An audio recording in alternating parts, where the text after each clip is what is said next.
Welcome to another In Wheel Time podcast, a 30-minute mini version of the In Wheel Time car show that airs live every Saturday morning, 8 to 11 a.m. Central. From the fall edition of Tailpipes and Tacos, it's the In Wheel Time car talk show. Just ahead, more cruise-in guests. Had a chance to drive the new 2022 Chevy Traverse, the high country version of it, and I'll tell you all about it. And we'll also have the cruise-in calendar, and later Conrad has This Week in Auto History along with this week's news. Just ahead on the In Wheel Time Car Talk Show. Howdy, along with Mike Out of This World Mars, King Conrad DeLong, we need more Jeff Zekin, and Chief Engineer and head bottle washer David Ainsley. I'm Don Armstrong. Glad you could join us today. Thank you very much. It's a beautiful day in the neighborhood out here at the Lupi Tortilla in Katy. And if you want to know where that is, it's right off of I-10, the Katy Freeway, about a mile south of that intersection at a drive called Kingsland Boulevard. And it's the Lupi Tortilla, Tex-Mex. We're going to be here for another hour. And we're going to be giving away the famous chili pepper trophies here in just a little bit and announce those winners. And we're giving away Griot's Garage samples of car care products, finish products, paint, stuff like that. Not the paint, rinseless car wash. Yeah, rinseless car wash. Paint correction, wax. All the good all stuff. Good stuff. Yeah. You look good in the hat. Thank you. Hides my balding head. Yeah. I was going to say that, but I thought, no, that'd be rude. I wouldn't say that. Mm-hmm. Exactly. Okay, Mr. Morris. Yeah, so this man has been very patient. He has the 69 Burgundy, I guess you would call it. Close Maroon. enough. Yeah. Mustang Fastback out there that's got a lot of nice things on What it. year? 1969. 69. It's a 69 Mach 1. Mach 1. Ooh. Sitting next to the Shelby that came in late.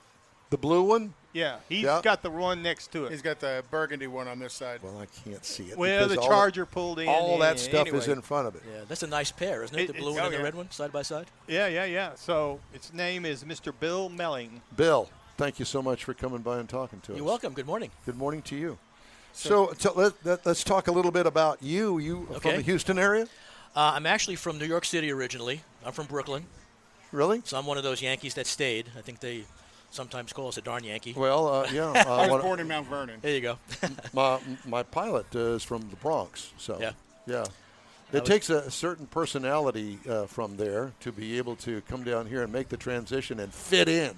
And clearly you've done well. Well, I've been here since the late 70s, so it's been a long time. Yeah. But I'm still a Yankee. When you're born and raised there and your formative years are spent there until you're 23, it's kind of like. Well, I'm a cheesehead by birth. Yeah, I can tell. Yeah, exactly.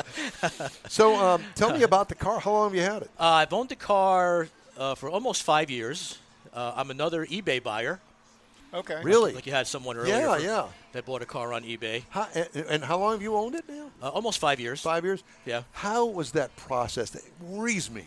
It worries me because did you go and look at the car before you bought it? Well, the car was in Minnesota. In Minnesota. Yeah, So, I was debating, do I fly up there, rent a car, get a hotel? And or find a local that could do the inspection. Or find a local expert, which is what I wound up doing. Oh, that's good. So you had somebody look at it. Yeah, I'm a car guy, but I could not go and look at a 69 Mustang and know what to look for, how to look at it, to figure out really what the car was. What the issues are you want to make sure aren't present on this one. So I just I researched in that area where the car was and came up with a guy that went and looked at it for me, sent me an extensive package of photographs and checklists. It was the best $250 I ever spent. Oh, good. That's all? That was all it cost. Dang. $250. Yeah. I would have spent $1,000 if I'd gone to see it myself. Sure. Absolutely. And maybe not have come out and not known what he saw. So. We have a very good friend of the show that actually does that sort of thing for a living. Mm-hmm. And he is very good at what he does, but it takes a special, very knowledgeable person. He is not necessarily Ford Mustang specific, but he looks at all different kinds of cars, new ones, to old. And he has access within his group to those people who are Ford Mustang specific, who would coach him on this is the area you need to look at, this is the area you need to photograph and stuff. Yeah. I don't know if this gentleman was a Mustang-specific skill set. He just had a pretty long history, from what showed at least on his website experience. So, and it worked out great for me.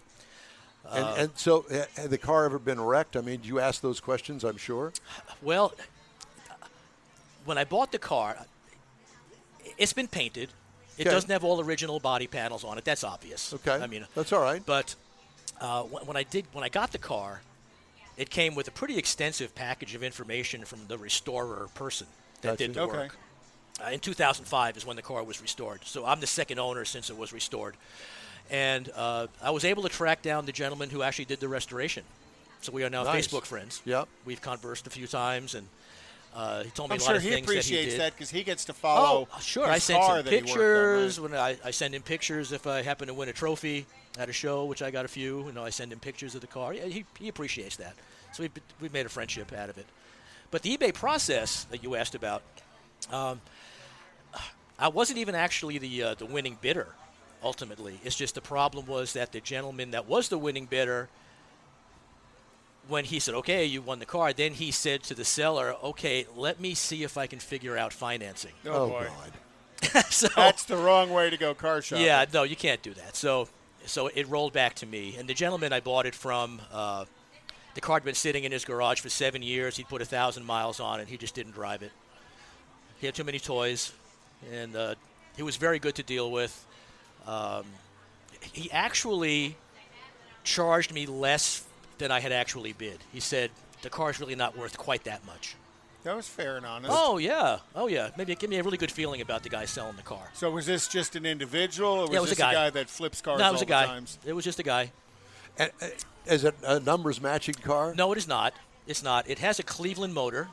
Okay. The 69s came with a Windsor motor. But it is out of a 71-year car. I have the paperwork, that came. Where the this was the engine came motor came from, and some build sheet information from the motor builder that redid it. So it's out of a 71 car, so it's kind of period correct. It's just not the right motor for the car. It should have had a Windsor. But I can't argue with a Cleveland. No, Cleveland's got great torque. Yeah, I can't argue with that. Well, I mean, it's in the Mustang world, it's not an award winner for originality. But to me, it's worth more because it's a driver. Because I've had a show car. Mm-hmm. Right. No thanks. But been there, done that, and got the trophy. But I just, I have a Corvette that's 21 years old. It's not a show car. It's a driver. Mm-hmm. It's got low mileage on it. I keep it nice and clean. You enjoy driving it. I do enjoy and I'm sure driving. you enjoy driving yeah. this. How many miles have you put on it in the years you've had A couple thousand. Yeah. You still haven't put many miles on No, it. not that many. I bring it to shows like this, around the area, friends' houses. You won't see it at Kroger's. You won't see it at H-E-B. If I can't see it out the window of a restaurant, I won't go there either. It's just one of those things that attracts too much attention. Oh, yeah. And it'd be too easy to take. And everybody's going to ask you questions about it. And is it an original Mach 1? Yes, it is. It's a real Mach 1. It is. That's something I researched pretty extensively before I bought the car. On that automatic manual? It's an automatic. It's an FMX, so it's a 3-speed. The right transmission for the motor, they came as a pair. Okay. So they came together. When I was shopping, my first car was a 67 fastback GT 390 deluxe interior. Was stolen off the streets of Brooklyn. Oh gosh. In 1975.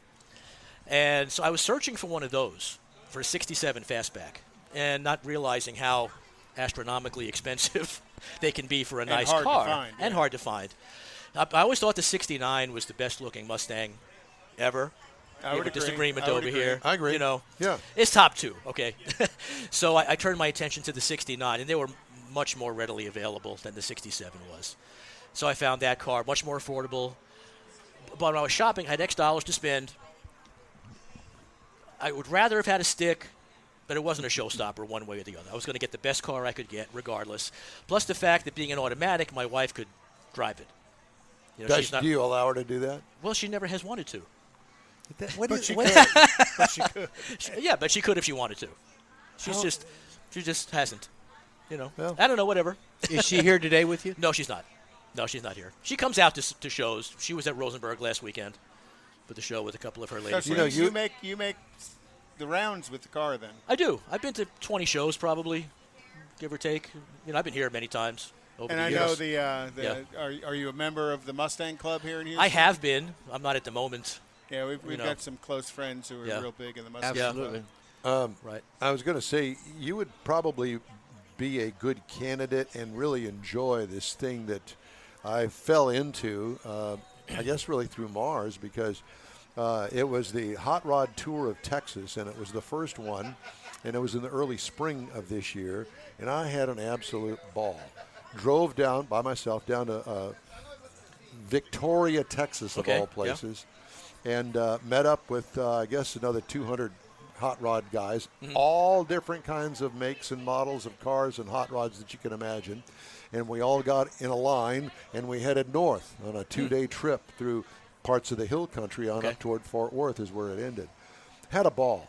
Met some great guys, great people, car people, clearly, and all sorts of different. I mean, it's so funny because the Corvette people hung together just like the Mustang people hung together, told their tales and stories, and, they could relate with one another. It was good stuff. You would enjoy it. Yeah, I think I would. Yeah. The thing to me about coming out to events like this and the ride to Rosenberg and the Wharton show I went to a little while back, yes, it's fun to get a trophy. It's fun to get recognized like that. Right. But the attraction that my car and all these cars have to people that are spectators, the memories that flow out of these people when they see your car. Oh, my brother, my uncle, my dad, high school, and they want to share all these stories. Absolutely. Some of them are pretty crazy, but it's really rewarding, I guess is the right word. It is. To bring that kind of memories back to people. Yeah, it definitely good memories for them. Are you familiar with the movie called The Hollywood Nights? Oh gosh, he's gonna go there. I've heard of it, but I don't think I've seen it. I would like that movie. You're a candidate, right? Okay, I will have to check that out. The Hollywood Nights. Yeah. Okay, is it like NIGHTS or KNIGHT? It's a car club. Sorry, I had to go there. I just watched it again recently for the 50th time, and it's fun. And I just watched American Graffiti. Okay. 2 weeks ago. Well, this was kind of and two-lane blacktop. All along those lines, but it's a little more car club oriented. Yeah, Halloween. Since Halloween's coming up, Halloween night 1965. Just thought I'd put that out. Okay, sounds good. Yeah, I enjoy this a lot. I mean, I didn't have a car like this until I bought this one. This first, I got to So stage. this is your first toy car? First toy car. Really? Yeah, my first toy car. I just got to a point. I was retired. Point in my life where I'm ready for this. And the funny thing is, I was shopping, like I said, on eBay, and this car popped up, and I called my wife and I said, "Oh, you got to come look at this car." And she said, "It's not red, is it?" Old men in red cars. Well, it's a shade of red. It's a red-ish. It's got really a lot of copper in it when you see it in the sunlight. I don't know if you guys have had a chance to walk around and look at the cars, but I'll tell you this. I'll admit to this, is more than a tell, is that the car really isn't even a Mustang color. It's not even a Ford color. Oh, really? Yeah. What is it? It's a 2008 Chrysler color. Do we care? To a purist, it's Ford. To a purist, they would care. But it's not a purist car. It's not, and that's my point. It's not. It really suits the car really well. It shows off the lines really well in the sunlight. It's close to what Ford had. It's similar to the brownish red, I guess, that came out with the Mustangs that I've seen Mach 1s well, if in. you hadn't told us, so we wouldn't know. But people always comment on the color, so I'm not shy about sharing that piece of it. It fits the car really well. Whoever decided on that color did a good job. So since you bought it, you said 5 years ago, what have you done to it? Well, the interior was old. It wasn't torn up, but it was old. It was dry. It was faded, and the seat foams were bad. My daughter said it smelled like an old man inside, which it probably did. Hello. If the shoe fits. We have kind of like, Thanks, honey. We've got some worn out foam in us too. So the interior was redone. Water pump. The Cleveland's run a little hot, so I was kind of fighting with that for a while. I put a new water pump in it. I'm not a mechanic. Yeah, I'm not going to pull a motor, drop a transmission, but I've done the water pump. I've replaced the leaf springs. I've done the alternator. I've had the dash in and out 3 times because the fuel gauge quit working and the clock stopped working. Those kind of things that you tinker with. There's always something. Do you have an air-conditioned garage? I do. What a difference that makes. Yeah, I'll say. I do. But it smells like an old guy. I do have an AC? Well, it's an original AC car, so it had all the ductwork in it. Because, of course, that year model, if you didn't get AC from the factory, you didn't have the ducts or the controls. This car was an original AC car. It was just missing all the components. And have you added them So, to yes, I had that. About the first thing I did was have Vintage air? have vintage air put in. Good Vintage choice. air put in, and it had some leaks because the car sat so much. It had some leaks. What kind of leaks? It had a leak where the drive shaft went into the rear end, where the drive shaft went into the transmission. seal, yeah. Seals, those kind of Yep. leaks. Yep. I had a rear brake seat, Cylinder? not the wheel cylinder, but the axle seal was leaking where the axle goes that's through. all because it sat so long. Yes, exactly right. So I had all that stuff taken care of right away. I mean, I could have done some of it myself, but it was in the shop. It's like, get this done so I can drive it and not worry about it. Right with you. Had the AC put in. Really hasn't needed a whole lot. Fuel pump. What's the broke. furthest car show you've gone to or driven the car to? Wharton. Wharton's 50 miles each way. 100-mile round trip in one day. And Were no you issues scared? with the running hot? No, it ran great, actually. Ran great. Going out 59 south, like towards Victoria, it's open road. There's not a lot of trucks, not a lot of cars. So it's a pleasure to drive. Yeah. I really avoid going the other way. Like, if there's a show that's going to be in town, I'd really rather not drive on 59. Because Or people I-10. pull up next to you to look at your car Or- and they veer over Right, towards then you. there's trucks and flinging rocks, and I just try and avoid going into town if I can. But that's about it. Now, I'm not opposed. I've got a friend that's a Cleveland guru that I would like him to, do a carburetor setup and timing, just really dial it in. He used to live in the Heights, and he's moved to Caldwell a couple of years ago, which is near College Station, so it's 100 miles away.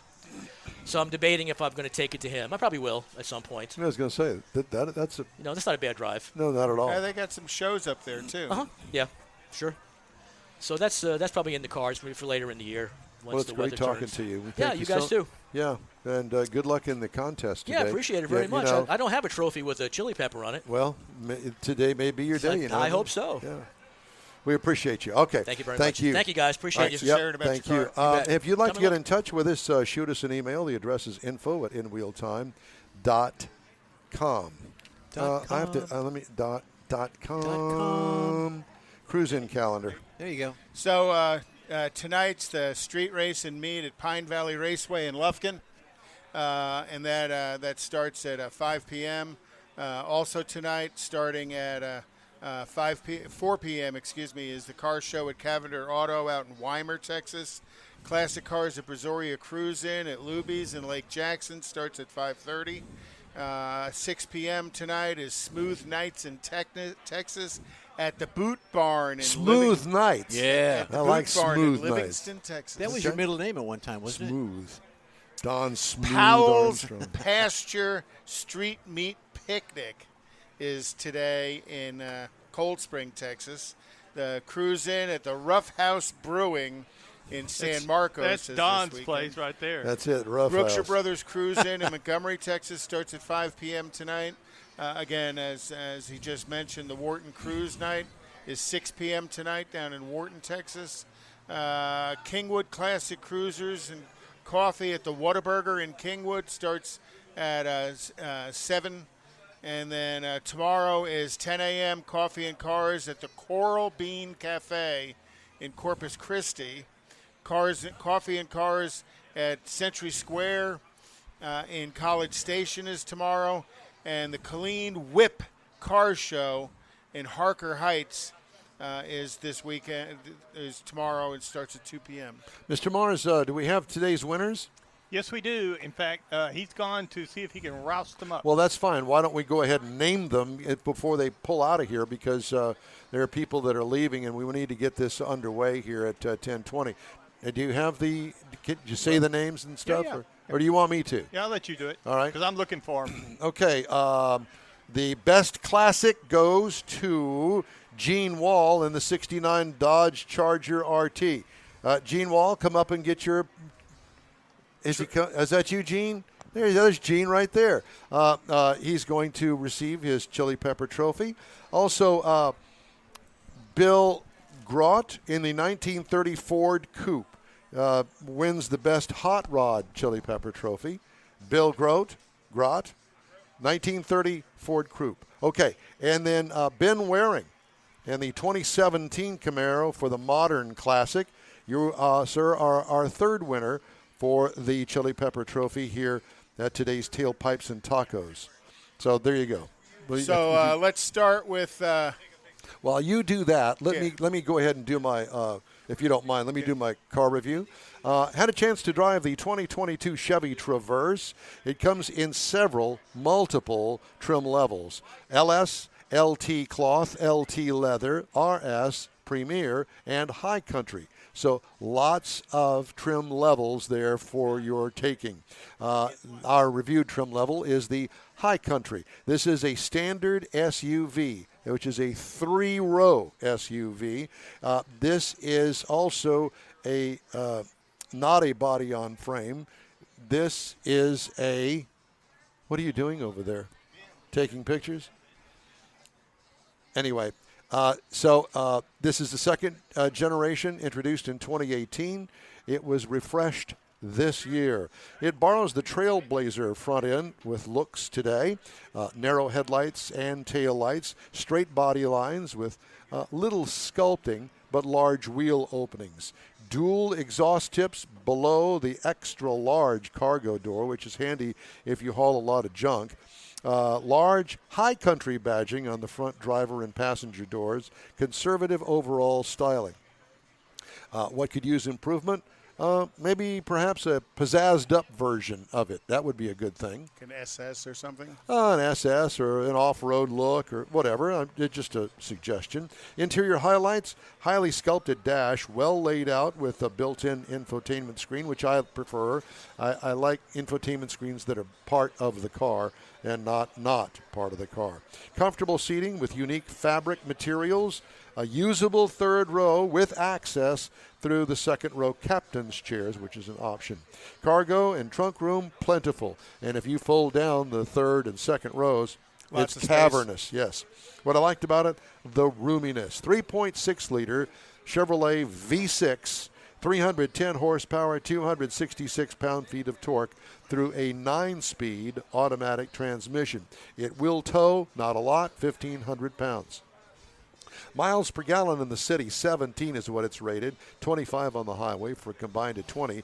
Now, most of my driving is done on the Beltway at 60 to 70 miles an hour. I got 23 miles per gallon over 496.2 miles. What I liked, plenty of power. And with that 9-speed automatic transmission, it's got plenty of get up and go. What was it too busy? It depends on how fast you were going, because you could ease into the throttle and it would downshift. So you have to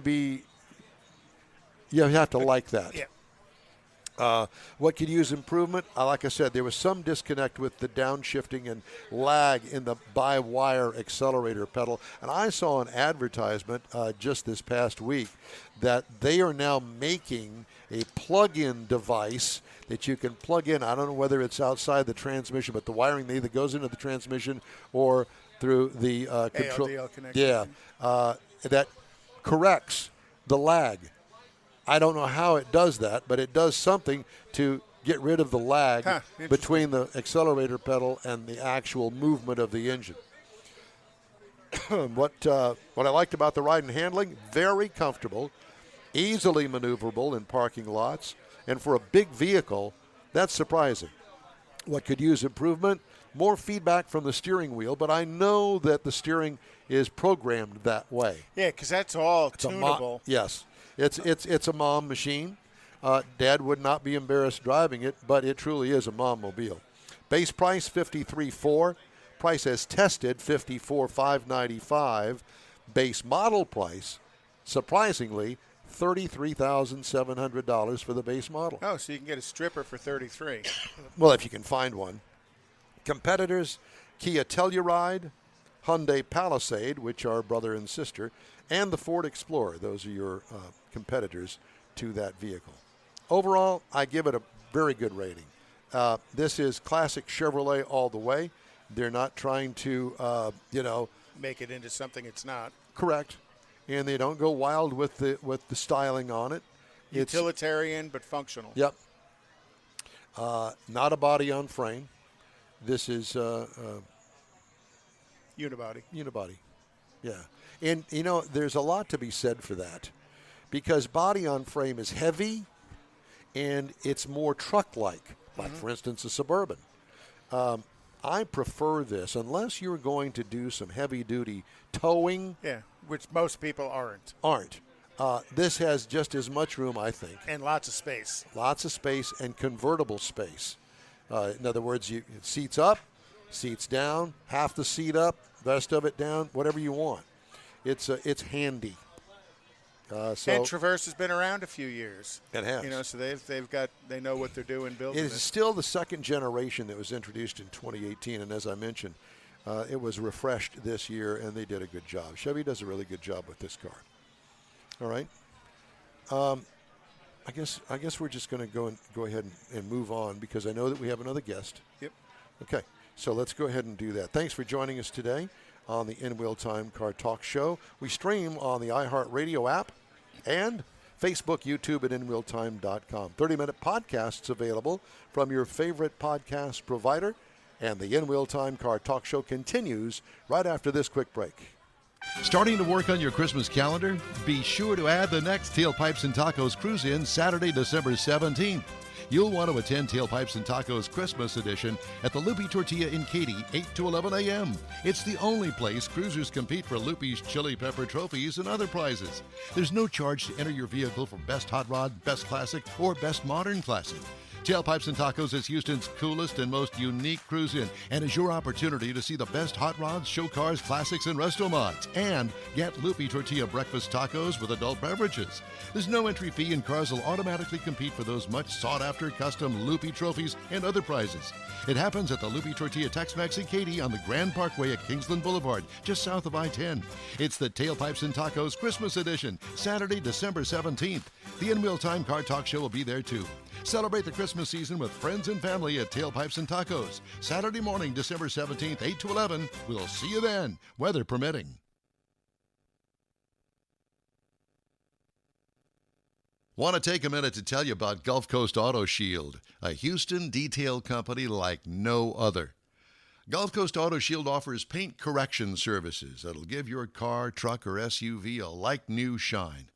Afterwards, you'll want to protect it with a professionally installed nano-ceramic coating or protection film. Worried about your very expensive windshield getting damaged, broken, or cracked? Let Gulf Coast Auto Shield install ExoShield, a windshield protection film. Give John Gray a call today or check out their website, gcautoshield.com. Hey, whether you own a new, ultra-expensive, exotic, or a 5-year-old Suburban, Gulf Coast Auto Shield will help keep your investment looking like the day it rolled off the assembly line. Gulf Coast Auto Shield is conveniently located on the South Sam Houston Parkway, just south of I-69, the Southwest Freeway. Meet the staff and check out all of their services online right now at gcautoshield.com. The In Wheel Time Car Talk Show is now part of the iHeart family. Now you'll have access to 24/7 Car Talk anytime you need a fix. Just download the iHeart Radio app and ask for In Wheel Time Car Talk, and there we are. Be sure to save us in your iHeart library for instant access. No matter where you are, you have the best Car Talk Show right on your PC, laptop, or mobile device and never have to worry about finding us again. Of course, you can always get access to our video and audio streams via InWheelTime.com and your favorite podcast channel, and all of this is free to you. From the iHeart Radio app, you'll not only hear our Saturday morning live show, but the best shows of the past, updated weekly. Never miss a minute of up-to-date new car reviews, pre-owned reviews, Conrad's Car Clinic, informative interviews, automotive news, and the most fun car talk show on the planet. Just download the iHeart Radio app, search for In Wheel Time Car Talk, save it to your library, and with a tap of the icon, you'll be in touch with your favorite Car Talk team. In Wheel Time Car Talk, streaming now on iHeart.com/InWheelTimeCarTalk. That's it for this podcast episode of the In Wheel Time Car Show. I'm Don Armstrong, inviting you to join us for our live show every Saturday morning, 8 to 11 a.m. Central on Facebook, YouTube, Twitch, and our InWheelTime.com website. Podcasts are available on Apple Podcasts, Spotify, Stitcher, iHeart Podcast, Podcast Addict, TuneIn, Pandora, and Amazon Music. Keep listening, and we'll see you soon.